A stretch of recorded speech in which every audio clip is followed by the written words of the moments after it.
को उसमें क्षेत्र में बड़ा काम कर रहे हैं, और किस तरीके का पीछे का एक्सपीरियंस रहा है और आगे क्या चाहते हैं, ये सारी चीजें जानेंगे समझेंगे इन्हीं एक्सपर्ट से। सबसे पहले शुरुआत कर रहा हूँ शांतनु जी से। शांतनु सर, जिस तरीके का सफर रहा है हिंदुस्तान का आजादी के बाद से शिक्षा के क्षेत्र में, और उससे पहले का भी, इनफैक्ट मैं उसको भी मेंशन करना चाहूंगा, क्योंकि हम एंशिएंट इंडिया की बात करते हैं और वहां पे इस देश के अंदर में जिस तरीके की शिक्षा पद्धति रही है, गुरुकुल वाली जिस तरीके की सिस्टम रहा है, और उसकी बड़ी तारीफ होती है, उसके बारे में बहुत कुछ कहा जाता है। ऑल्दो दोनों तरीके की चीजें, दोनों तरीके के स्कूल ऑफ थॉट्स हैं, तो कुछ लोग उसको मानते हैं और कुछ लोग उसको बहुत ही अनसाइंटिफिक भी मानते हैं। लेकिन अब कहीं ना कहीं हम वापस उसी दिशा में चल पड़े हैं जहाँ पे एक्सपीरियंशियल एजुकेशन की बात होती है। आप किस तरीके से देखते हैं इस पूरे सफर को, इंडिया के अंदर में एजुकेशन पॉलिसी या एजुकेशन सिस्टम को बेसिकली आज तक का जो रहा है, और पिछले 10 सालों में कुछ खास परिवर्तन देखा है क्या? तो जो आपने गुरुकुल सिस्टम की बात की, उसकी बात करें तो आई थिंक वो एक समय की बात है जब वो सिस्टम बहुत अच्छा चलता था। वो सिस्टम जिसमें कि बहुत ज्यादा पर्सनलाइजेशन है, इसमें बहुत ज्यादा इंडिविजुअलाइजेशन है, हर एक बच्चे को एक पर्सनलाइज अटेंशन मिलता था, हर एक बच्चे को एक पर्सनलाइज एजुकेशन मिलता था। पर वो एक ऐसा समय था जबकि हमारा पॉपुलेशन बहुत अलग ढंग से चलता था। बहुत कम लोग होते थे जो एक्चुअली एजुकेशन की तरफ जाते थे। तो एक टीचर एक समय में कुछ 20-25 लोग बच्चों को पढ़ा सकता था। धीरे धीरे जैसे देश की तरक्की हुई और हम जिस तरह से ब्रिटिश सिस्टम आ गया सिस्टम में, हमें लगता है कि हमने देखा कि किस तरह से पॉपुलेशन बढ़ गया, और उसके साथ साथ ब्रिटिश सरकार ने बहुत सारी चेंजेस लाने की कोशिश की। लेकिन इंडिया की जो सबसे बड़ी चेंज हुई वो हुआ 1968 में कोठारी कमीशन के आने के बाद, जिसे हमारे उस समय के प्रधानमंत्री श्रीमती इंदिरा गांधी जी ने सेटअप किया था। उस समय उन्होंने सेटअप किया कि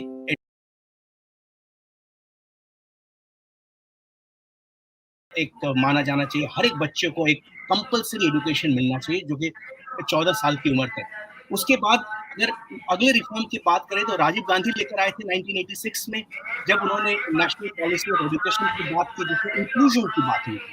और उस समय बच्चों को, जैसे महिलाओं को, schedule caste, schedule tribe, other backward classes, इन सब को किस तरह से एजुकेशन सिस्टम में लाया जाए उसकी बात की थी। डॉक्टर मनमोहन सिंह ने उसको 1992 में फिर आगे बढ़ाया उस चीज को, और उसको एक कॉमन मिनिमम प्रोग्राम के जरिए यूपीए गवर्नमेंट ने उसको और आगे बढ़ाया। लेकिन सबसे बड़ा जो चेंज हुआ वो है एनईपी आने के बाद 2020 में, जो कि करंट मोदी सरकार लेकर आई थी। एनईपी 2020 इस एजुकेशन सिस्टम को आई थिंक रीइमेजिन करती है। इसमें कई तरह के मैसिव चेंजेस लेके आने की बात हुई है, जिसमें कहा गया कि सबसे पहली बात ये होती है कि बच्चों को चॉइस मिलती है। जो एजुकेशन सिस्टम है मल्टी डिसिप्लिनरी हो गए। एक जमाने में जब हम लोगों ने शायद ग्रेजुएशन की थी, स्कूल में की थी, हर एक बच्चे को क्लास में एक ही तरह का सिलेबस होता था, सब एक ही तरह के कोर्सेज पढ़ते थे और सब के सब बच्चे एक ही तरह के पास आउट होकर निकलते थे। लेकिन ये एनईपी 2020 एक हर बच्चे को चॉइस देता है। अगर आप ग्रेजुएशन कर रहे हैं, आप अपने सब्जेक्ट्स की सिलेक्शन कर सकते हैं। आप अगर आप बैचलर ऑफ आर्ट्स पढ़ाई कर रहे हैं, कोई इकोनॉमिक्स में कर रहा है, इकोनॉमिक्स के साथ साथ आप एक परफॉर्मिंग आर्ट्स का सब्जेक्ट ले सकते हैं। फॉर एग्जांपल, आप चाहे तो लॉ पढ़ाई कर सकते हैं। आप अपने हिसाब से अपने सब्जेक्ट की सिलेक्शन कर सकते हैं। ये एक बहुत बड़ा चेंज है, क्योंकि हर बच्चा, आपको पता है, हम सबने बात की है कई बार, कि हर बच्चे के अंदर एक अलग अलग तरह की प्रतिभा होती है। अपने अपने प्रतिभा के हिसाब से, अपने जो प्रेफरेंसेस के हिसाब से हर बच्चा अपना एक सब्जेक्ट सिलेक्शन कर सकता है। एक बहुत बड़ी चेंज होगी। दूसरी बात, उन्होंने प्रोग्राम स्ट्रक्चर की बात की, जिसमें 3 साल का ग्रेजुएशन को अगर स्टूडेंट चाहे तो उसको 4 साल का ग्रेजुएशन कर सकता है। चौथे साल में उसको रिसर्च या इंटर्नशिप, अप्रेंटिसशिप की तरह लेके जाता है। इस तरह से अगर इस एजुकेशन सिस्टम को और स्किल सिस्टम को कंबाइन करके एक यूनिफाइड सिस्टम बनाने की बात हुई है, जो कि हमें लगता है कि एक बहुत ही अच्छा स्टेप है टुवर्ड्स डेवलप्ड कंट्री। इसके साथ जो मैसिव चेंजेस हमने एनईपी में देखी, जो कि लास्ट कुछ सालों में इसकी बात हुई है, इसमें होगी मीडियम ऑफ इंस्ट्रक्शन के ऊपर, कि सिर्फ इंग्लिश में नहीं, बट हर बच्चा अपने मातृ लैंग्वेज में, अगर अपने मदर टंग में एजुकेशन को कंडक्ट कर सकता है। इसमें बहुत सारे और चेंजेस हुए। इसमें असेसमेंट में मॉडिफिकेशन की बात की, student counselling, student support, use of technology in education, internationalisation of education. इस तरह से एजुकेशन को एक ब्रॉड बेस स्ट्रक्चर दिया गया, मुझे लगता है ये सारी चीजें एक बहुत ही अच्छे भविष्य की तरह इशारा करती है। अगर हम इस एनईपी को अगर हम फास्ट ट्रैक कर पाए, अगर इसकी इम्प्लीमेंटेशन को 15 साल नहीं 5 साल में लेकर आए, मुझे लगता है हम एक बहुत ही अलग तरह का भारत देख पाएंगे। जी सर, आपसे ही मेरा एक सवाल है। आपने नेशनल एजुकेशन पॉलिसी के बारे में बताया, तो उसी को लेके एक सवाल है कि जैसा इसी पॉलिसी का एक हिस्सा है जहाँ पे रिकमेंड किया गया है कि जो एनुअल एक्सपेंडिचर है जो जीडीपी का है वो 6% एजुकेशन पे होना चाहिए, और अभी 2023 पे जो रहा है वो 2.9% का रहा है। तो अब अगर आप बात कर रहे हैं कि ये जो पॉलिसी है नेशनल एजुकेशन पॉलिसी, इसको हम उस लेवल पे लेके जा सके जहाँ पे हम 5 साल में चीजों को कवर कर सके, तो वहां पे कहीं ना कहीं एक्सपेंस का पार्ट जो है वो बहुत मैटर करता है। तो अब जो नेक्स्ट गवर्नमेंट आएगी उससे क्या एक्सपेक्टेशन है कि वो किस तरीके से इस चीज को एग्जीक्यूट कर सकती है? गौरव जी, आपने एक सही कहा कि ये एजुकेशन एक सोशलिस्ट स्टेट का सबसे बड़ा पहलू होता है। उसमें इन्वेस्टमेंट करने की, उसमें खर्चे करने की गवर्नमेंट की बहुत ज्यादा जरूरत होती है, और हमें लगता है कि गवर्नमेंट को अपने एजुकेशन बजट के ऊपर ध्यान देना चाहिए और थोड़ा बढ़ाना चाहिए। बट अगर आप इस गवर्नमेंट के नजरिए को देखें, उन्होंने ऑल्टरनेटिव्स ऑफ एजुकेशन फाइनेंसिंग के ऊपर काफी काम किया है। पहली बात, अगर आप लास्ट 10 साल के आंकड़ों को देखें तो करीब हर एक वीक में इंडिया में एक यूनिवर्सिटी बनी है, हर एक दिन 2 कॉलेजेस बनी है इस इंडिया में। अगर इस रेट को देखें, उन्होंने private participation in education, private investments in education को काफी बढ़ावा दिया है। उसका बहुत बड़ा इंपॉर्टेंस है कि गवर्नमेंट के सब्सिडीज के ऊपर ही सिर्फ एजुकेशन डिपेंडेंट ना रहे। प्राइवेट इन्वेस्टमेंट्स अगर आएगा, इंटरनेशनल इन्वेस्टमेंट्स अगर आएगा, तो आई थिंक ग्रोथ थोड़ा फास्ट हो सकता है। दूसरी बात, जो गवर्नमेंट ने एक और चीज की तरह ध्यान दिया है, उसमें है कि इंटर्नशिप और अप्रेंटिसशिप को बढ़ावा दिया है, जिससे क्या होता है कि जो कॉर्पोरेट और इंडस्ट्रीज का जो इन्वेस्टमेंट है एजुकेशन फाइनेंसिंग, उसको लेकर आते हैं। आई थिंक तीसरी बात जो हमने इस बार इस गवर्नमेंट की इनिशिएटिव को देखा, उसमें है कि उन्होंने सीएसआर फंड्स को काफी इंकरेज किया है कि एजुकेशन, एम्प्लॉयबिलिटी और एम्प्लॉयमेंट की तरफ उसमें इन्वेस्टमेंट करे। इस तरह से एक तो गवर्नमेंट को डेफिनेटली अपने इन्वेस्टमेंट के बजट को बढ़ाना चाहिए, but alternative formats of budgeting को भी उन्होंने बढ़ावा दिया। इस तरह से अगर देखेंगे तो हमें नहीं लगता है कि इसमें एजुकेशन में अगले कई सालों में पैसे के कारण ग्रोथ की कुछ कमी आने वाली है। ऑल्टरनेटिव फॉर्मेट्स अवेलेबल होंगे और उससे हमारा ग्रोथ तो डेफिनेटली आगे बढ़ता रहेगा। जी सर। अब मेरा नेक्स्ट सवाल सर आपसे संजय सर से है। संजय सर, सवाल ये है कि हमारे जो देश का एजुकेशन स्ट्रक्चर है, वहाँ पे अगर हम बात करते हैं जैसे प्राइमरी एजुकेशन पे जब नंबर ऑफ स्टूडेंट होते हैं वो थोड़े ज्यादा होते हैं, और जैसे जैसे ऊपर जाता है हमारा सेकेंडरी और higher secondary and graduation level, post graduation level, तो वहाँ पे स्टूडेंट्स कम होते चले जाते हैं। अब उसका एक रीजन तो है कहीं ना कहीं बच्चों के साथ, फैमिली के साथ फंड्स की प्रॉब्लम होना, और दूसरा रीजन ये भी है जो ऑब्जर्व किया कि जो हमारे ग्रामीण क्षेत्र हैं वहां पे हायर एजुकेशन के लिए अच्छे कॉलेजेस और अच्छी एजुकेशन अपॉर्चुनिटीज नहीं है, जिसके वजह से बच्चों को दूसरे शहरों की तरफ आना पड़ता है, या फिर वो अच्छे एजुकेशन के लिए अफोर्ड ही नहीं कर पाते। तो इस चीज को कैसे शॉर्ट आउट किया जा सकता है? Sir mute. बहुत बहुत धन्यवाद गौरव जी, और मैं सभी अपने सहयोगियों का जो इस प्रोग्राम में शामिल हुए हैं उन सभी का हृदय से साधुवाद देता हूं और हार्दिक अभिनंदन करता हूं। मानव रचना शिक्षण संस्थान अपने आप में एक अग्रणी संस्था है, और मेरा कहना यह है कि जो बहुत अच्छी बात शांतनु जी ने कही, अगर हम कोठारी कमीशन को देखें 1964 से और 2020 का सफर देखें, तो इतने वर्षों में जो हमारा एजुकेशन का एक प्रयास था, जो शिक्षा का एक प्रयास था, वो था कि बच्चों को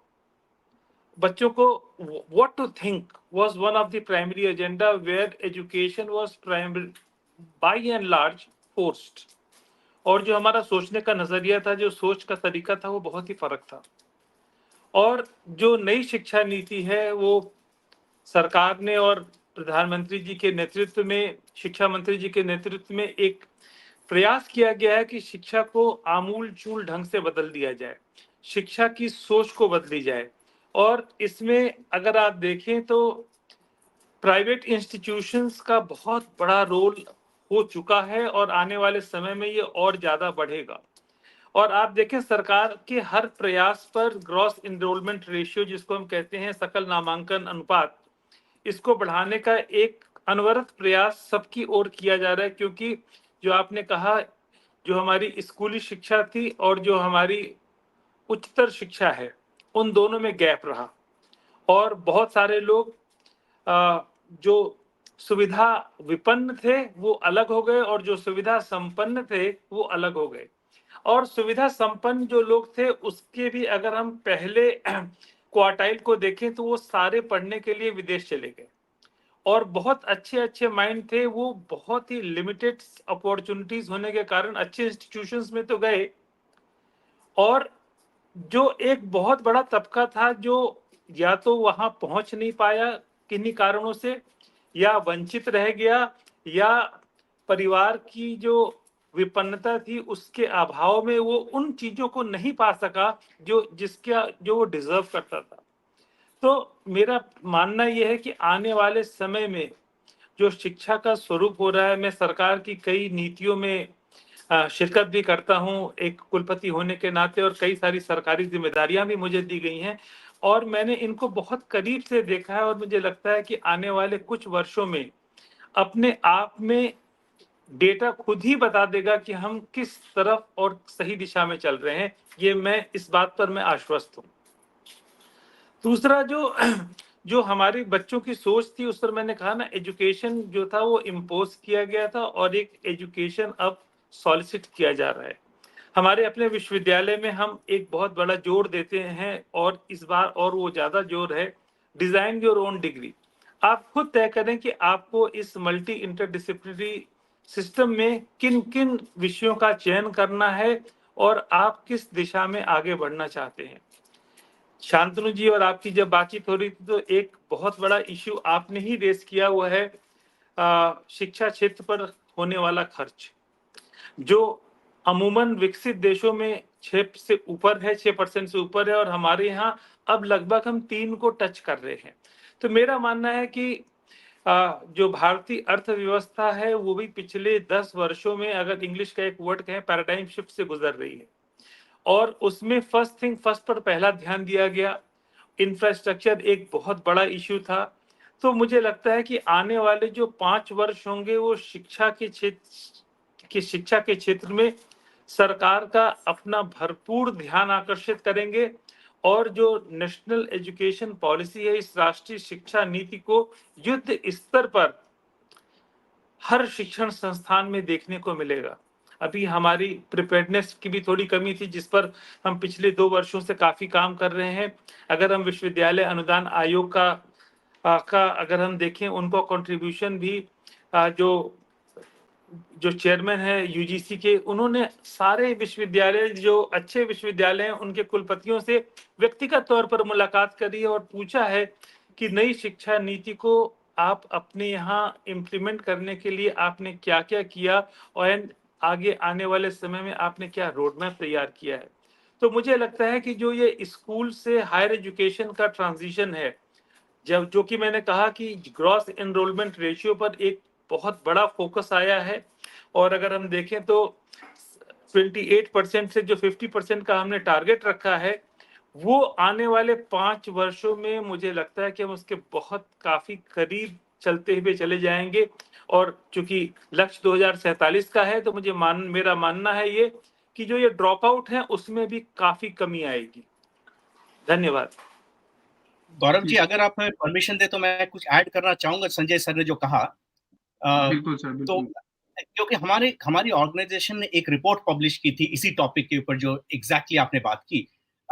इंडिया के नंबर्स को देखें तो करीब करीब 2.5 करोड़ बच्चे हर साल क्लास 10th का एग्जाम देते हैं।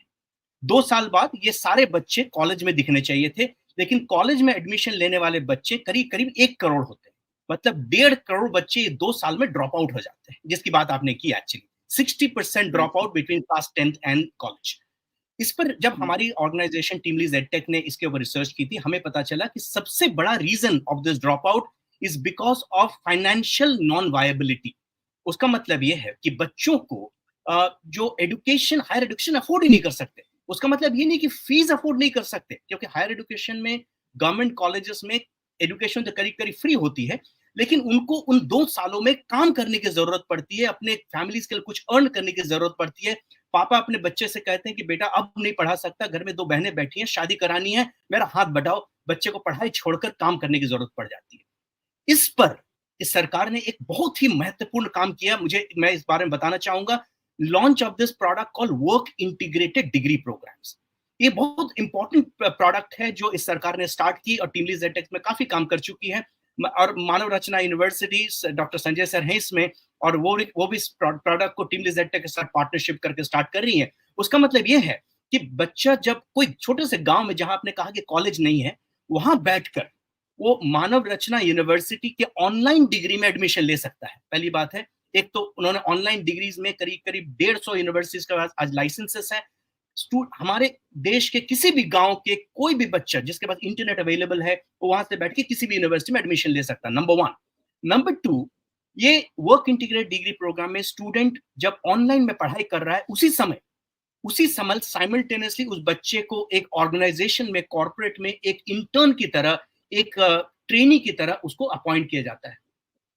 तो बच्चा क्या करता है, 3 साल तक ऑनलाइन में पढ़ाई करता है और 3 साल तक ऑन जॉब लर्निंग करता है। मतलब प्रैक्टिकल हैंड्स ऑन स्किल वो एक्चुअली कंपनी में जाकर सीख रहा है।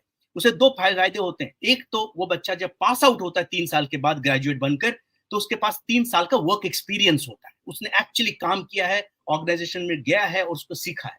दूसरी बात, जब वो काम कर रहा होता है, उसे हर महीने का एक स्टाइपेंड मिलता है, करीब 10,000 रुपए से 20,000 रुपए हर महीने का एक स्टाइपेंड मिलता है, जो उसके एजुकेशन को भी सब्सिडी देता है, प्लस उसके नॉर्मल खर्चे के लिए भी उस काम आता है। दोनों तरीके को अगर देखा जाए तो बच्चे को फर्स्ट ईयर में कुछ 10-12 हजार रुपए का स्टाइपेंड मिल रहा होगा, सेकंड ईयर में जाते जाते 15,000 मिल रहा होगा, जब तक वो पास आउट कर रहा है करीब 20,000 रुपए का स्टाइपेंड मिल रहा है। ये बच्चा 100% एम्प्लॉयमेंट की तरफ प्रोग्रेसिव होता, अग्रसर होता है। अगर आप देखें कि इस सरकार ने एक अच्छी काम की थी कि ऑल्टरनेट फॉर्मेट ऑफ एजुकेशन, जो हम क्लासरूम एजुकेशन की बात कर रहे थे, डिस्टेंस एजुकेशन की बात कर रहे थे, बट ये फॉर्मेट ऑफ एजुकेशन जिसके हम वर्क लिंक डिग्री प्रोग्राम की बात कर रहे हैं, उसमें आज के दिन करीब करीब 2 डजन यूनिवर्सिटीज ने इसको लॉन्च किया हुआ है। टीम लीज एडटेक के पास करीब 1 लाख बच्चे हैं जो कि एक साथ डिग्री भी कर रही हैं, और उसी समय simultaneously and concurrently they are also enrolled into a corporate and an employer as a trainee earning monthly stipends. I think इस तरह के changes, इस तरह के innovative formats of education की बहुत ज्यादा जरूरत है देश में। I think देश एक अच्छे भविष्य की तरफ बढ़ रहा है। जी, शांतनु, आपने इंटरेस्टिंग बात करी है, जहाँ पे गरीब बच्चों की और वाले बच्चों की बात करी, जहाँ पे अफोर्डेबिलिटी की बात करी, और उस अफोर्डेबिलिटी के साथ में अगर जेंडर कि हम जब चेंज की बात करते हैं, यानी विमेन या गर्ल चाइल्ड की बात करते हैं, तो वो और ज्यादा शायद चैलेंजिंग हो जाता है। एक बार नीता जी से जानना चाहूंगा। नीता जी, अपना माइक अनम्यूट करके बताइएगा कि किस तरीके से देखते हैं उस दिशा में, कैसा लगता है कि पिछले सरकारों में क्या काम हुआ है और आगे किस तरीके की आपको क्या एक्सपेक्टेशंस हैं, या आप किस तरीके की चीजें चाहते हैं कि आने वाली सरकार किस तरीके के एक्शंस ले? जी राइट। जब हम एजुकेशन पॉलिसी के बारे में बात करते हैं तो बेटी बचाओ बेटी पढ़ाओ वो ऑटोमेटिक आ ही जाता है। तो मैं थोड़ा सा कॉन्टेक्स्ट और थोड़ा सा डेटा शेयर करना चाहूंगी। इंडिपेंडेंस के बाद हम लोग का फीमेल लिटरेसी रेट था अराउंड 9%, जो अभी इंक्रीज होके इट इज अराउंड 77%। बट मैं ये एक क्वेश्चन करना चाहूंगी, क्या लिटरेसी रेट ही सब कुछ है? क्योंकि लिटरेसी रेट में we get educated, but then अगर हम एक दूसरा इंडेक्स देखें, female labour force participation rate, जिसमें 2023 के डेटा के हिसाब से 33% of women who are literate and who got educated and got some preliminary education, they are still unemployed. I mean 33% are employed and others are unemployed.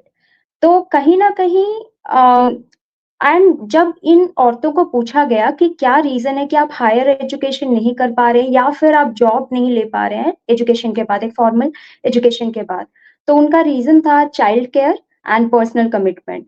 तो वहां पे कहीं ना कहीं एक सोशल इम्पैक्ट आ जाता है, फाइनेंशियल इम्पैक्ट को अपार्ट रख के सोशल इम्पैक्ट भी आता है। तो यहाँ पे government has created a lot of policies for education, no doubt about it. Government is really doing good, लेकिन कहीं ना कहीं एक awareness की बहुत requirement है, जहाँ पे especially women and especially students and school education में instead of like educating them through their curriculum and giving them that job opportunity or internship opportunity, हमें उनको ये भी अवेयर करना चाहिए कि गवर्नमेंट आपके साथ किस तरीके से खड़ी है और गवर्नमेंट आपके लिए क्या-क्या पॉलिसीज और बेनिफिट्स ला रही है।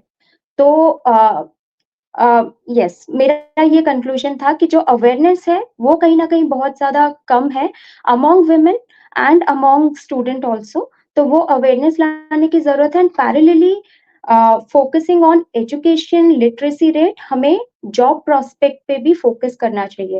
एंड सेकंड चीज़ ये भी है कि for a women it becomes difficult थोड़े एज के बाद कि हम वो एजुकेशन कंप्लीट कर पाएँ या फिर हम जॉब में जा पाएँ।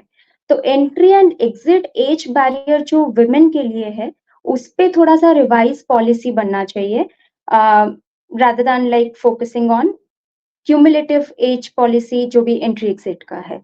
तो या जी।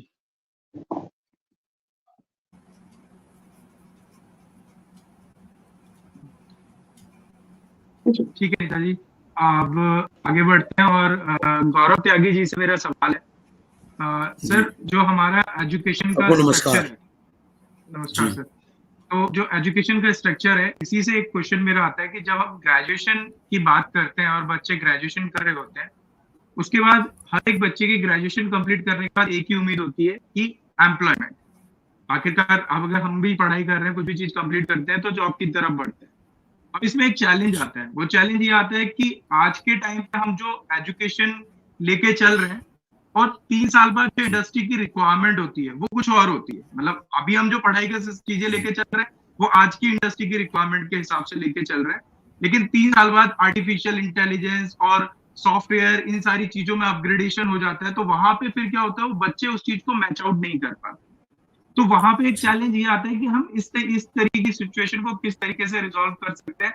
गवर्नमेंट इसमें क्या रोल प्ले कर सकती है इस चीज को शॉर्ट आउट करने के लिए, कि अगर आज से 4 साल बाद बच्चा जो ग्रेजुएट हो रहा है या पोस्ट ग्रेजुएशन कंप्लीट कर रहा है, तो वो इंडस्ट्री जो रिक्वायरमेंट है उस रिक्वायरमेंट के अकॉर्डिंगली सरवाइव कर सके वहां। बेसिकली अगर मैं आपसे बात करूं, मैं तो स्टार्ट से बात करना चाहूंगा। गवर्नमेंट ने जितने भी चेंजेस किए हैं और गवर्नमेंट कितने भी अमेंडमेंट्स लाई है, कितनी भी नई पॉलिसीज लाई है, गवर्नमेंट ने ना बेसिक स्ट्रक्चर सुधारने की कोशिश नहीं करी है अभी तक।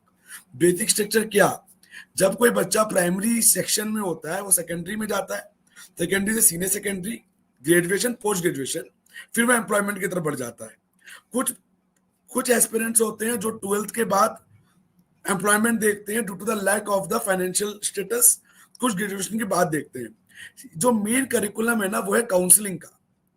गवर्नमेंट ने काउंसलिंग पे कोई ध्यान नहीं दिया है। इवन न्यू एजुकेशन पॉलिसी में इन्होंने एक अमेंडमेंट रखा है कि हर क्लासरूम प्रोग्राम में काउंसलिंग सेमिनार्स होने चाहिए, जिससे आने वाले वक्त में कैंडिडेट्स को बताना चाहिए कि क्या एक्सपोजर है, किस ब्रांच का क्या एक्सपोजर होगा, क्या अल्ट्रा स्किल आप और एड ऑन कर सकते हैं। जैसे आपने कहा कि कोई कैंडिडेट ग्रेजुएशन करता है, लेकिन ग्रेजुएशन करने के 3 साल बाद वो चीजें मैच आउट नहीं होती। वो क्यों नहीं होती? पहले तो lack of the awareness, lack of the information, उसके अलावा दूसरा लैक ऑफ द काउंसलिंग। किसी ने बीसीए ज्वाइन किया, उसने बीसीए ज्वाइन कर लिया, उसे कल की तारीख में ये नहीं पता कि जब वो 3 साल बाद निकलेगा तब सॉफ्टवेयर में पाइथन आ चुका होगा, एआई का दूसरा मॉड्यूल लॉन्च हो चुका होगा, और चीजें कैसे होंगी। उसके लिए बेसिक स्ट्रक्चर होना चाहिए काउंसलिंग। डे 1 से हमें काउंसल करके समझाना पड़ेगा उन्हें कि कल की तारीख में ये प्रोग्राम ऐड कीजिए या एडिशनल कोर्सेज ऐड कीजिए, चाहे ऑनलाइन करें या ऑफलाइन करें। जितने भी प्राइवेट प्लेयर्स हैं या गवर्नमेंट भी है, उनका मेन ध्यान क्या, वो कोर्सेज लॉन्च कर रही हैं, कोर्सेज करिकुलम डिसाइडेबल हो रहे हैं, चीजें अपने रूटीन पे चल रही हैं। लेकिन एंड्रॉइड प्रॉब्लम क्या है, ना कोई मोटिवेट करने वाला है, ना बच्चे को कोई बताने वाला है, और ना ही उसको काउंसल करके समझाने वाला है कि अगर आप ये कोर्सेस करेंगे या आप इस डायरेक्शन में चलेंगे तो चीजें ठीक होंगी। लिटरेसी बढ़ा देने से आदमी लिटरेट नहीं हो जाता है। आपने एबीसीडी सिखा दी, आपने ग्रेजुएट करा दिया, 12th करा दिया, तो अब लिटरेट नहीं हो गया। एंड ऑफ द डे ये बताइए कि एम्प्लॉयमेंट रेशो क्या है। एंड ऑफ द डे ये बताइए कि आपने इंजीनियरिंग करी, आपने एमटेक किया, एंड ऑफ द डे क्या सैलरी ले रहे हैं। आपने 5 साल 6 साल की मेहनत करी, क्या आउटपुट आया? डिग्री करने से आउटपुट नहीं आता है, अपने स्किल्स को डेवलप करने से, अपने आप को अल्ट्रा एजुकेट करने से वो चीजें आती हैं, जो कहीं ना कहीं मेरे अकॉर्डिंग इस गवर्नमेंट ने भी ध्यान नहीं दिया है। डॉक्यूमेंट पे सब कुछ अवेलेबल है। मैं काउंसलर हूँ, लास्ट 16-17 साल से मेडिकल एजुकेशन और इंजीनियरिंग एजुकेशन दोनों को देख रहा हूँ, तो मैंने बहुत लैग देखा है, बहुत गैप देखा है। मैं बताऊंगा तो आपको सुन के बड़ा ताज्जुब होगा। जो लोग जो एमबीबीएस करके आते हैं ना, उसमें 40-50% को ये नहीं पता होता कि उन्हें एमएस एमडी आने वाले वक्त में किस कोर्स में करना है। और सबका टारगेट क्या होता है? सैलरी कितनी मिलेगी। सैलरी तब मिलेगी ना जब आप अल्ट्रा एजुकेट होंगे, जब आपकी स्किल्स डेवलप होंगी। इसके लिए गवर्नमेंट को कुछ करना चाहिए। इसके लिए गवर्नमेंट करिकुलम प्रोग्राम्स लॉन्च कर सकती है। प्राइवेट जितनी भी बॉडीज है, चाहे कितनी भी यूनिवर्सिटीज हो, इस पे कोई ध्यान नहीं। आपने ऑनलाइन कोर्स करा दिया, आपने एडिशनल कोर्सेज करा दिए, डिग्री दे दी, साथ में आपने उसे इंटर्न की जॉब दे दी, वो जॉब कर रहा है, मनी अर्न आउट कर रहा है, लेकिन कब तक? जिस हिसाब से सिस्टम बढ़ रहा है, जिस हिसाब से हम एजुकेट होते जा रहे हैं, टेक्नोलॉजी इनहेंस होती जा रही है एजुकेशन के अंदर, वहां आप कैसे मीटअप करेंगे चीजों को? इसके ऊपर किसी का ध्यान नहीं है, ना कोई सोचना चाह रहा है और ना कोई समझना चाह रहा है। तो जी, ये मेन इसी सवाल को शिवम आपके पास ले जा रहा हूँ, क्योंकि ये इंटरेस्टिंग पॉइंट है जो कि गौरव जी ने छेड़ दिया है और बहुत ही सिमिलर है या उसी तरीके का है, क्योंकि आप भी उसी फील्ड से हैं, आप भी काउंसलिंग और साइकोलॉजी और उस पर काम करते हैं। तो ये मैं एक सब कहते हैं चावल तो चावल होता है, पर नहीं, जब दावत चुना तो फर्क दिखा। दावत चुनोगे तो फर्क दिखेगा।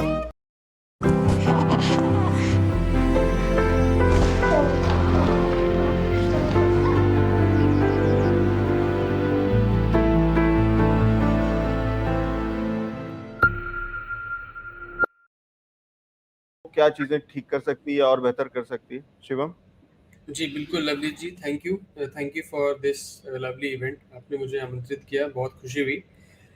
जैसा कि गौरव जी ने ये बात बोली है कि मेंटल हेल्थ या काउंसलिंग को लेके ज़्यादा फोकस नहीं है, मैं भी मतलब काउंसिल इंडिया 2017 से फील्ड में काम कर रहा है और 2017 से 2024 तक की जो मेंटल हेल्थ की जर्नी रही है, बिकॉज हम अगर एजुकेशन की बात करें तो बिना मेंटल हेल्थ की एजुकेशन अधूरी है। आज अगर आप एक 4th क्लास या 5वीं क्लास के बच्चे से बात करें और बच्चा कहता है कि मम्मा मैं तो स्ट्रेस फील कर रहा हूँ, मेरे एग्जाम में कम नंबर आए, मैं डिप्रेस फील कर रहा हूँ, तो इस तरीके की स्टेटमेंट्स अगर छोटे छोटे बच्चे यूज कर रहे हैं तो कहीं ना कहीं ये समझना पड़ेगा कि मेंटल हेल्थ आज के टाइम में कितना बड़ा इम्पैक्ट डाल रही है, स्पेशली बच्चों के दिमाग पे। एक छोटा सा डेटा देता हूँ आप लोगों को कि हर 16 महीने में हमारे यहाँ इंडिया में 40% मेंटल हेल्थ की समस्या बढ़ जाती है। ठीक है, और अगर मैं बात करूं साइकियाट्रिस्ट की, तो ओवर 1 लाख पॉपुलेशन, हमें 3 साइकियाट्रिस्ट की जरूरत है और हमारे पास 0.7% साइकियाट्रिस्ट है हर 1 लाख पॉपुलेशन पे। तो आप ये समझिए कि जिस तरीके से प्रॉब्लम्स इंक्रीज हो रही है उस तरीके से सॉल्यूशन देने वाले लोग भी नहीं है। हालांकि गवर्नमेंट ने जो allied in health care professional act 2021 में लाया था, उसमें काफी कम्युनिटी हेल्थ केयर सर्विस के सेक्शन में काफी चीजें बाइफरकेट करी हैं। उन्होंने उसमें एजुकेशन काउंसलर, एकेडमिक काउंसलर, काफी बाइफरकेशन करके ऑलमोस्ट 20 तरीके के अलग अलग काउंसलर्स की डेफिनेशन दी है। बट अभी भी ना अवेयरनेस बहुत कम है। आज भी हम मेधावी स्किल यूनिवर्सिटी के साथ मिलकर स्किल बेस्ड कोर्सेज चलाते हैं मेंटल हेल्थ में। हालांकि शांतनु जी ने काफी हिस्सा उसका कवर कर लिया है।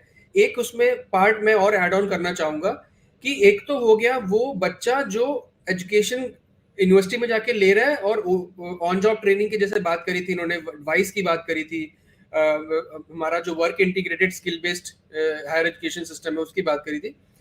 यहाँ पे एक चीज और है कि या तो मैं एक स्टूडेंट हूँ या फिर मैं एक वर्किंग प्रोफेशनल हूँ।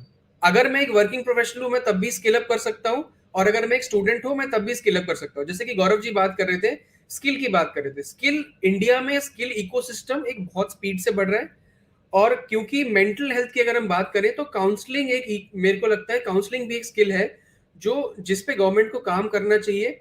अब जैसे कि हम as a company being a private sector, हम एक स्लोगन देते हैं कि हर घर काउंसलर, हर घर में एटलीस्ट एक ऐसा इंडिविजुअल हो जो काउंसलिंग को समझता हो। मतलब काउंसलर का मतलब ये नहीं कि आपको बस एक काउंसलर डेजिग्नेशन नाम के आगे लगाना है और आप काउंसलर बन गए, और आप पर्पस ये है कि मेरे फैमिली में अगर एक ऐसा बंदा होगा, अगर मेरी फैमिली में फैमिली डॉक्टर हो सकता है, मेरी फैमिली में फैमिली लॉयर हो सकता है, तो मेरी फैमिली में एक फैमिली काउंसलर क्यों नहीं हो सकता?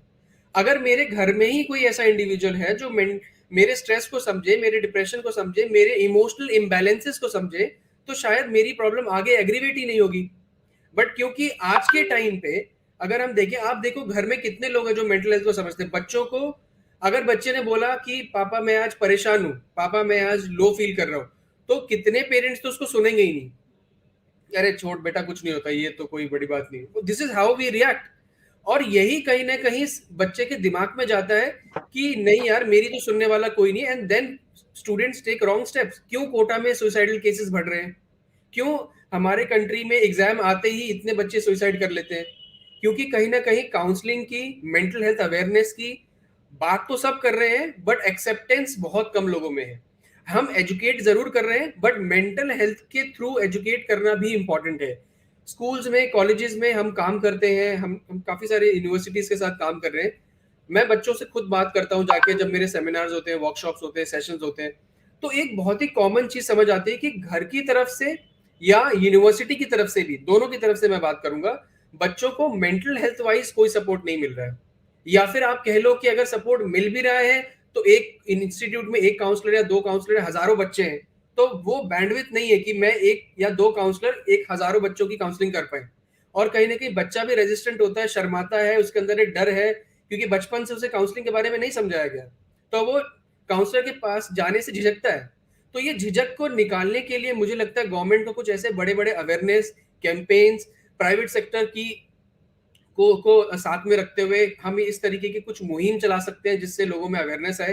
क्योंकि अगर मैं डॉक्टर के पास जाता हूं और मैं अगर एक मैक्स हॉस्पिटल के डॉक्टर के पास जाके अपने आप को ऐसे दिखाता हूं कि मैं हॉस्पिटल गया था और मैंने ट्रीटमेंट कराया, और उसी तरह अगर मैं मेंटल हेल्थ की प्रॉब्लम के लिए एक साइकियाट्रिस्ट के पास या काउंसलर के पास जाता हूं और उसे मैं छुपाता हूं, तो मुझे लगता है माइंडसेट की बहुत बड़ी प्रॉब्लम है।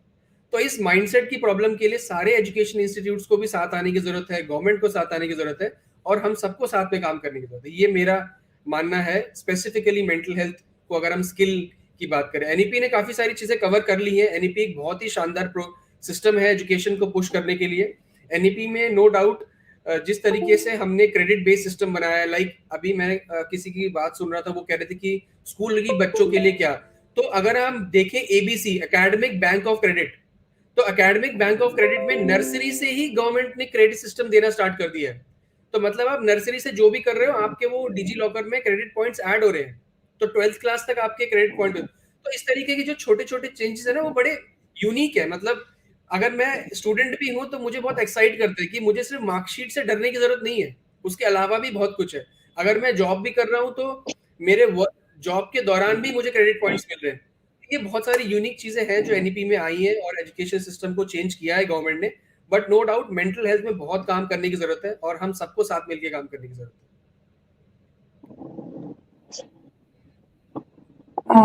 मैं कुछ ऐड करना चाहूंगी शिवम जी के पॉइंट ऑफ व्यू से। जी, शिवम जी के पॉइंट ऑफ व्यू से नो डाउट मेंटल हेल्थ एक बहुत बड़ा इशू है। जो सुसाइड केसेस बढ़ रहे हैं, and specially IITs and higher education institutes में। तो कहीं ना कहीं मुझे लगता है कि career guidance is also something जो कि पैरेलली काउंसलिंग के साथ चलना चाहिए, क्योंकि कई बार मेंटल हेल्थ इश्यूज तभी आते हैं जब हमारे पास कोई गाइडेंस नहीं होता है। हमें पता नहीं रहता है कि हमें इसके बाद करना क्या है, मतलब 12th कर लिया, 12th के बाद क्या डिग्री लेना है, फिर उसके बाद कैसे जॉब और एम्प्लॉयबिलिटी की तरफ जाना है। तो वो जो कंफ्यूजन होता है दैट क्रिएट्स मेंटल हेल्थ जो भी प्रॉब्लम्स हैं। तो कहीं ना कहीं मुझे लगता है कि schools and colleges, specially colleges, मतलब 10th स्टैंडर्ड के बाद बच्चों को career guidance is should be like implemented very diligently, and उसके साथ साथ अगर like counseling का भी रहे parallelly, that would really be wonderful अगर government ये इस चीज पे काम करे तो। एंड ऑल्सो मुझे ये भी लगता है कि we are creating a lot of policies education sector में, बट ये स्टेज कहीं ना कहीं ऐसा है कि हमें ग्रोथ की सिर्फ जरूरत नहीं है, हमें फास्टर ग्रोथ की जरूरत है। उसके लिए हमें लेस इज मोर वाला फॉर्मूला अप्लाई करना चाहिए। We should have very minimal policies, but implementation, execution, awareness बहुत एकदम सही तरीके से होना चाहिए। Instead of having lot of policies जहां पे कि इम्प्लीमेंटेशन में भी टाइम लगे एंड देन उसका रिजल्ट और एग्जीक्यूशन अचीवमेंट में भी टाइम लगे, so instead of that we should have very minimal policies and execute करने में इजी रहे।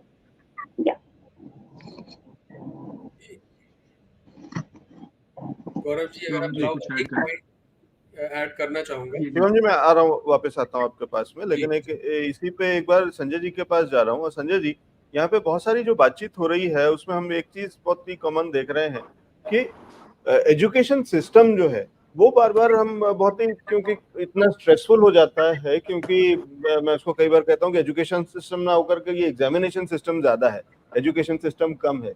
और फिर हम जब अपने पुराने वैदिक उस पे जाते हैं, सिस्टम पे जाते हैं, तो वहां पे देखते हैं कि वहां पे बहुत अलग तरीके की शिक्षा पद्धति थी। और मैं ऋषिकेश भी गया हूँ और वहां पे भी मैंने वो गुरुकुल को देखा है और वाली चीजें, तो बड़ा इंटरेस्टिंग लगता है। और वहां पे, और उसको हल्के हल्के कुछ किसी किसी उसमें तरीके से कहीं एक्सपीरियंशियल के नाम पे इस्तेमाल तो किया जा रहा है, लेकिन क्या उस पद्धति पे या उसका कुछ मिक्सअप बना करके कुछ ऐसे नया बीच का रास्ता निकाला जा सकता है जहाँ पे ये शिक्षा जो है ये थोड़ी कम स्ट्रेसफुल हो जाए और मेंटल हेल्थ पे काम हो जाए? क्योंकि वही जो अभी सारे ये लोग काउंसलर्स लोग जो बात कर रहे हैं, तो वहां पे मोदी जी ने कई बार मेंटल हेल्थ का विषय उठाया तो है, लेकिन शायद पॉलिसीज में नहीं रिफ्लेक्ट हुआ है, नीचे तक नहीं पहुंचा है, और उसका फायदा वो जहां पे होना चाहिए वो नहीं हुआ है। तो किसी वीडियो में बोल देना, किसी कॉन्फ्रेंस में बोल देना, किसी समय पे बोल देना कि एग्जामिनेशन के साइन समय पे वो कुछ कुछ चीजें बोलते हैं और पेरेंट्स को भी कुछ सलाह देते हैं, बच्चों को भी कुछ सलाह देते हैं, लेकिन ये कुछ साइंटिफिक तरीका नहीं हुआ और ऑनगोइंग एक्टिविटी इसमें मिसिंग है। तो यूनिवर्सिटी इस दिशा में कुछ काम कर रही है क्या? गौरव जी, मैं थोड़ी अलग बात कहने चाह रहा हूँ और थोड़ा सबको नाराज करूंगा। उस नाराजगी के लिए मैं आप सभी से माफी चाहता हूँ पहले से ही। और मैं आपको ये बताना चाहता हूँ कि ये मेरा तीसरा कार्यकाल है एक कुलपति के नाते। तो this is my third term as a serving vice chancellor. तो जो मैं बात कह रहा हूँ उस बात में थोड़ी प्रामाणिकता है।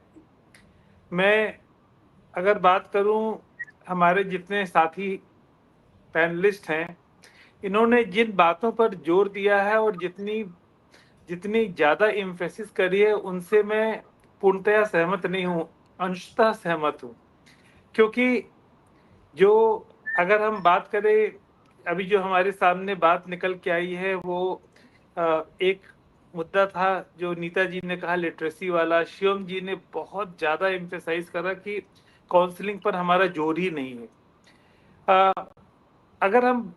अगर हम इस शिक्षा क्षेत्र को अगर हम गवर्नमेंट सिस्टम से देखें, प्राइवेट सिस्टम से देखें, तो काउंसलिंग एक शिक्षा का अहम हिस्सा है।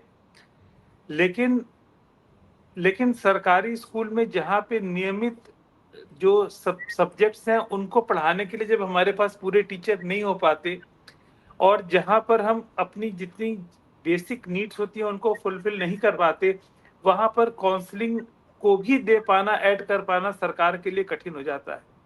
और अगर हम पिछले 75 वर्षों का इतिहास देखें तो हम ये पाएंगे कि हमारी पॉपुलेशन बढ़ती जा रही है, और एक जो है वो स्टूडेंट्स के अंदर भी आप पाओगे कि उनके अंदर पेरेंट्स की एक्सपेक्टेशन, पेरेंट्स की अपेक्षाएं बहुत ज़्यादा बढ़ गई हैं अपनी उन चीज़ों को उनके अंदर देखना जो स्वयं पूरा नहीं कर पाए। मुझे लगता है कि अभी हमने बच्चों को, बहुत सारे माँ बाप हैं जो अपने बच्चों को अपनी प्रॉपर्टी मानकर इम्पोज करते हैं कि तुम्हें ये करना है। आज माँ बाप इतने एंग्शियस हैं कि वो अपनी एंग्जाइटी अपने बच्चों को ट्रांसफर कर रहे हैं। अगर मैं एज ए पेरेंट, मैं भी 2 बेटियों का पिता हूँ और 2 बड़ी बेटियां हैं मेरी, पर अगर मैं और मेरी पत्नी लगातार आर्थिक और उनकी करियर की चिंता लगातार कर रहे हैं, तो क्या उनको हम सिक्योरिटी दे पाएंगे? We are adding to their anxiety. तो पहली बात तो यह है कि इस चैनल के माध्यम से मैं सारे माता पिता से ये अपील करना चाहता हूँ, निवेदन करना चाहता हूँ कि अपने ख्वाहिशों का बोझ अपने बच्चों पर न डालें और अपने बच्चों को स्वयं अपनी डिग्रियां निर्धारित करने दें।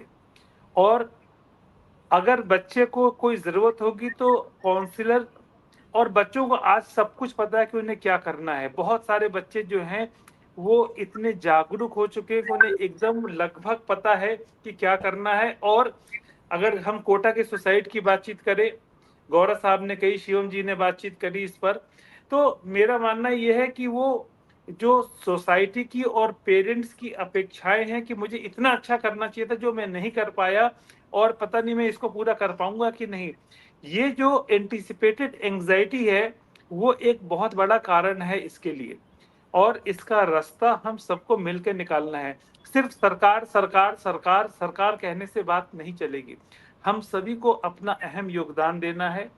और देश बहुत बड़ा है, 1.4 बिलियन, जब इतनी बड़ी पॉपुलेशन है 140 करोड़ के लिए, हम सबको अपना अपना योगदान देना है। और काउंसलिंग और जो हम मेंटल हेल्थ की बात कर रहे हैं, वो मेंटल हेल्थ के इम्बैलेंसेस के कारण क्या क्या हैं, इस पर भी हमें जोर देना होगा। अगर आप, गौरव जी आपने बात की एक्सपीरियंशियल लर्निंग की, तो आप देखें जो हमारी राष्ट्रीय शिक्षा नीति है उसका जोर ही अपने आप में एक बहुत बड़ा 5-3-3-4 का, अगर आप सिस्टम को अच्छे से स्टडी करो, I am part of this whole system, और उस सिस्टम में हम बात करते हैं कि कैसे बच्चों के इस बोझ को हटाया जाए और उस सिस्टम के अंदर बच्चे के कौशल विकास को कैसे उसके शिक्षा से जोड़ा जाए। और अब तक हमारा जो फोकस रहा है वो it was more knowledge specific rather than skill and attitude. जब हम सिर्फ नॉलेज पर ही काम करते रहेंगे और स्किल और एटीट्यूड को साथ लेके नहीं चलेंगे, तो ये जीवन के तीनों व्हील्स हैं। अगर आप एटीट्यूड, स्किल्स और नॉलेज, इन तीनों को एक साथ कैरी नहीं करोगे, अगर उसमें इम्बैलेंस होएगा तो मेंटल हेल्थ की प्रॉब्लम आएगी ही आएगी। और उस एटीट्यूड के लिए हम सभी जिम्मेदार हैं, शिक्षक भी है, घर वाले भी हैं, सोसाइटी भी है, और सबका काम प्रयास होना चाहिए कि इस नॉलेज को इंटीग्रेट किया जाए। और शांतनु दूसरी जी, बात, एक संजय जी ने जो बात करी है उसमें एक तो पहले उन्होंने कह दिया था कि नाराज तो वो करने वाले हैं सब कुछ लोगों को, तो नाराजगी तो उन्होंने उसकी माफी पहले ही मांग ली थी। और दूसरी चीज वो ये है कि सरकार को उन्होंने क्लीन चिट दे करके कह दिया है कि ये तो जिम्मेदारी हमारी और आपकी है, ओनस इज ऑन अस। तो कितना अग्री करते हैं इस तरीके से, इस बात से, और फिर आगे का रास्ता निकलेगा कैसे? फिर हम नहीं, अपने उसमें हैं, अभी सरकार एक बात पर मैं भरोसा अभी पूरी और करना चाह रहा था जी जी कि जी जी कंप्लीट अभी जल्दी से। हमारा एक 30-40% का एक लगातार प्रयास चल रहा है to integrate experiential learning as a part of complete system. We are focusing in higher education more on project based learning, which is highly experiential in nature. You experience and you proceed. तो ये अब एक experiential learning जो गुरुकुल परंपरा है उसका एक हिस्सा रही है, वो अब इस शिक्षा में आपको देखने को मिल रही है बहुत सारी यूनिवर्सिटीज में। मेरी बात यहाँ समाप्त होती है। जी Shantanu ji. Thank you. So Lavji ji, अगर कुछ दिनों पहले की बात है जबकि वर्ल्ड ऑफ एजुकेशन और वर्ल्ड ऑफ एम्प्लॉयमेंट ये एक अलग अलग वर्ल्ड हुआ करते थे, लेकिन आज ये दोनों दुनिया एक साथ आ रही है। कौन कहता है कि आज के जमाने में स्कूल में फर्स्ट आने वाले ही जीवन में भी फर्स्ट आते हैं? आज के दिन में एक एम्प्लॉयर को क्या चाहिए? एजुकेशन, क्वालिफिकेशन के साथ साथ वो दो और चीजें ढूंढता है, वो है स्किल सेट्स एंड वो होता है एक्सपीरियंस। ये तीनों चीज का कॉम्बिनेशन ही सिर्फ एक बच्चे को एम्प्लॉयबल बनाता है। हमें लगता है कि हम सिर्फ एजुकेशन सिस्टम को, जो एज ओल्ड एजुकेशन सिस्टम के ऊपर कुछ ज्यादा ही बोझ डालता है। आज के जमाने में दुनिया काफी आगे बढ़ चुकी है और बच्चे को किसी भी एरिया में, किसी भी क्षेत्र में, जिसमें भी उसका स्किल सेट है, जिसमें भी उसका इंटरेस्ट होता है, उसमें एक करियर बनाने का अपॉर्चुनिटी मिलता है। आज के दिन में तो आप ये भी जानते होंगे कि सोशल मीडिया में जो ज्यादा फेसबुक और लिंक्डइन और इंस्टाग्राम में टाइम स्पेंड करते हैं, उनके लिए वो उधर भी करियर बन चुका है, सोशल मीडिया इन्फ्लुएंसर बन चुके हैं। तो आई थिंक अगर एक बच्चा अपने इंटरेस्ट को, अपने स्किल सेट को परस्यू करे तो उसके ऊपर उसका करियर बन सकता है, पहली बात। दूसरी बात है, एनईपी ने एक बहुत इंपॉर्टेंट बात बताई है कि अगर आप चाहे यूनिवर्सिटी में पढ़ें, चाहे स्कूल में पढ़ें, चाहे वो आप किसी प्राइवेट सर्विस प्रोवाइडर के पास जाकर कोई कोर्स कर रहे होंगे, इन सारे कोर्स में एक क्रेडिट सिस्टम जुड़ता है, और सारे क्रेडिट सिस्टम को अगर आप एकेडमिक बैंक ऑफ क्रेडिट में जोड़ दें जाकर, इन सारे क्रेडिट्स में जैसे ही आपके पास 120 क्रेडिट हो जाएंगे, आप जाके ग्रेजुएट बन सकते हैं। आई थिंक ये सारी चीजें एक अलग ही भविष्य की तरफ बात करती है। एजुकेशन सिस्टम एक बहुत बड़े रेवोल्यूशन की तरफ जा रहा है, और मुझे लगता है ये कुछ चीजें की जो बात जो आज हम कर रहे हैं, चाहे वो करियर काउंसलिंग हो, चाहे वो मेंटल हेल्थ की बात करें, एनईपी में अगर आप देखें तो ये सारी चीजों के बारे में काफी डीपली सोचा गया है। इम्प्लीमेंटेशन अभी प्रोसेस में है। मुझे लगता है नेक्स्ट 3-4 सालों में हम इंडिया को एक बहुत ही अलग ढंग का एजुकेशन सिस्टम देख रहे होंगे, जो हर एक बच्चे को अपने कैरियर एस्पिरेशन तक और कैरियर डेस्टिनी तक पहुंचाएगा। जी गौरव, इस पे जवाब कुछ देना चाह रहा था, कुछ ऐड करना चाह रहा था? मैं ये कहना चाह रहा था सर कि संजय जी ने जो कहा, उन्होंने गवर्नमेंट को क्लियर कट क्लीन चिट दे दी। मैं इस बात से सहमत बिल्कुल भी नहीं हूं, क्योंकि मैं जानता हूं, मैंने कई यूनिवर्सिटी के साथ काम किया है, कई के साथ मैं इंटरेक्टेड हूं, इवन अब्रॉड भी और इंडिया में भी। प्राइवेट यूनिवर्सिटीज में कुछ ही सेक्टर हैं, कुछ ही लोग हैं ऐसे जो मेंटल हेल्थ, स्किल डेवलपमेंट और एनहांसमेंट के बारे में सोचते हैं या बताते हैं या सिखाते हैं। अदरवाइज कोई भी नहीं सिखाने पे है। सबका टारगेट है कि उनका रिजल्ट अच्छा है, end of the day candidate college से निकले, उसका प्लेसमेंट हो जाए, चैप्टर इज ओवर। और गवर्नमेंट की जितनी भी पॉलिसीज हैं वो प्राइवेट को भी इम्पोज करनी चाहिए और गवर्नमेंट को भी करनी चाहिए। प्राइवेट में अगर 100 प्लेयर हैं तो कुल 5 इम्पोज कर रहे हैं, गवर्नमेंट 100 में 20 को कोशिश कर रही है, लेकिन due to the lack of the infrastructure वो कर नहीं पा रही है। जैसे सर ने कहा कि पढ़ाने के लिए टीचर्स अवेलेबल नहीं है, तो काउंसलर्स कहाँ से आएंगे? आपको उसके लिए ट्रेंड बनाना पड़ेगा, आपको बताना पड़ेगा कि काउंसलर की क्या अहमियत है। और ऐसा नहीं कि काउंसलर सिर्फ कैरियर काउंसलर होता है। जैसे शिवम जी ने कहा, काउंसलर के बहुत सारी डेफिनेशंस हैं, बहुत सारे काउंसलर्स हैं। और जैसे सर ने कहा कि सुसाइड केसेस हो रहे हैं, वो पेरेंट्स की वजह से वहां गए, वो पढ़े, वो स्ट्रेस ओवर हुआ, वो ठीक है। लेकिन साथ में एक बात और भी है कि कैंडिडेट को भी अपना फ्यूचर नजर आता है, उसे अपना फ्यूचर समझ में आता है। और मैं इस बात से बिल्कुल डिनाई करता हूं कि आज की तारीख में हर बच्चे को मालूम है कि उसे क्या करना है। अगर हर बच्चे को मालूम है उसे क्या करना है, तो हमें अनएम्प्लॉयमेंट को देखने की जरूरत ही नहीं है। इंडिया की बात नहीं करूंगा, वर्ल्ड वाइड की बात करूंगा, बहुत एम्प्लॉयमेंट अवेलेबल है। बस क्या हम उतने स्किल्ड और ग्रूम्ड नहीं है कि हम उसको को एनचेस कर पा रहे हैं। इसके लिए बच्चों को समझाना, बुझाना और बताना बहुत ज्यादा जरूरी है, जिसका लैक ऑफ अवेयरनेस बहुत ज्यादा है। बात रही मेंटल हेल्थ की, लोग एमबीबीएस करते हैं, एमएसएमडी में जाते हैं, 1 साल बाद कोर्स छोड़ देते हैं, फिर दोबारा से नीट पीजी का एग्जाम देते हैं, फिर करते हैं। लोग आईआईटी में एडमिशन लेते हैं, छोड़ देते हैं। क्यों? वो मेंटली स्टेबल ही नहीं हो पाते। उन्हें करना क्या है? पेरेंट्स ने कहा था कर लो, 10 लोगों ने कहा ये ब्रांच अच्छी है, आजकल है, अब एडमिशन चल रहे हैं। कंप्यूटर साइंस ऐसी ब्रांच बन गई है जैसे पता नहीं क्या हो। मैकेनिकल 0 हो गई, सिविल 0 हो गई, इलेक्ट्रॉनिक कम्युनिकेशन 0 हो गई। इनकी कोई कीमत ही नहीं रही। क्यों नहीं रही? क्योंकि हमने कोरा बना दिया कि सीएस करोगे तो एकदम स्किल्ड होगे। ऐसा कुछ नहीं है। इंडिया में कोर ब्रांचेस हैं जिनकी शिवम, जल्दी से समय का अभाव है, कुछ क्लोजिंग कमेंट ले रहा हूँ शिवम, कि क्या ये एज फैक्टर और व्हाट इज एट स्टेक वाला भी एक मामला है कि अगर मेरे पास बहुत बड़ी यूनिवर्सिटी है और मैं बहुत सारे तरीकों से ज्यादा वल्नरेबल हो जाता हूँ, और अगर मैं एक स्टार्टअप का फाउंडर हूँ तो मैं उतना वल्नरेबल नहीं हूँ या नॉट मच टू लूज है, तो इसलिए मैं खुल करके या बाकी चीजें बात कर सकता हूँ और उतना चिंता की बात नहीं। देखिए, मैं ये मानता हूँ कि जो चीज़ें संजय जी ने कही थी वो बिल्कुल सही थी किसी हद तक, और काउंसलर्स की कमी है इंडिया में। और यही हमारा रोल आता है कि काउंसिल इंडिया ने ये लक्ष्य लिया था 5 साल पहले कि हम ज़्यादा से ज़्यादा काउंसलर्स को अपस्किल करेंगे और प्रोड्यूस करेंगे इंडिया में, और वही हम कर रहे हैं। जिसमें कि मेधावी स्किल यूनिवर्सिटी हमारा सपोर्ट कर रही है, जिसमें स्किल बेस्ड सिस्टम हम लाए और ज़्यादा से ज़्यादा लोगों को काउंसलर्स बना रहे हैं। कमी है, हम सब मानते हैं कि कमी है, लेकिन कुछ ही लोग ये मानते हैं कि हमें इस पे काम करने की जरूरत है। मैं पूर्णतः ये भी नहीं कहता कि गवर्नमेंट को ही सब करना चाहिए। मैं ये भी मानता हूं कि प्राइवेट सेक्टर्स को भी बहुत काम करने की जरूरत है, और ज्यादा ऐसे स्टार्टअप्स आने की जरूरत है जो इस तरीके की बातें करें, इस तरीके की प्रॉब्लम्स पे काम करें। और आई एम श्योर इन तरीके खुल के बात करें, खुल के काम करें और मिल के काम करें। ये है। एक जल्दी से नीता क्लोजिंग कमेंट आपका। और एक लास्ट चीज बस मैं ऐड करूंगा।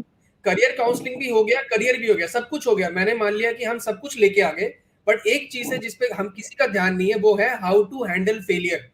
हम सब भी जितने लोग पैनल में आज बैठे हैं, क्या हमें पता है कि हमें अपने फेलियर को कैसे डील करना है? हमें मालूम हो सकता है, हमारे एक्सपीरियंस से हमने सीखा है, बट क्या बच्चों को पता होता है? नहीं पता होता। जी अगर हम ठीक है सब शिवम, लेकिन अगर थोड़ा और लेट करेंगे ना तो फिर मेरे को दूसरे तरीके का स्ट्रेस हो जाएगा, क्योंकि मेरा अगला नहीं पैनल कोई नहीं, इंतजार आप कर रहा बिल्कुल होगा, तो मेरे मेंटल हेल्थ के लिए जल्दी से नीता जी क्लोजिंग कमेंट। जी आज ही के पैनल डिस्कशन में हमने ये सुना कि हम जब भी कोई इंडस्ट्री की तरफ जाते हैं वहां पे बोलते हैं कि हमारे पास कैंडिडेट नहीं है। जैसे कि बोला गया कि मतलब स्कूल में टीचर्स नहीं है तो हम काउंसलर कहाँ से लाएं, और जब हम कोई कैंडिडेट के पास जाते हैं तो बोलते हैं मेरे पास जॉब नहीं है।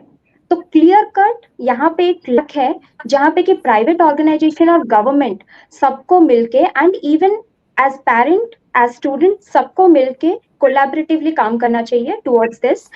Education and literacy is not the end, it should end at employment.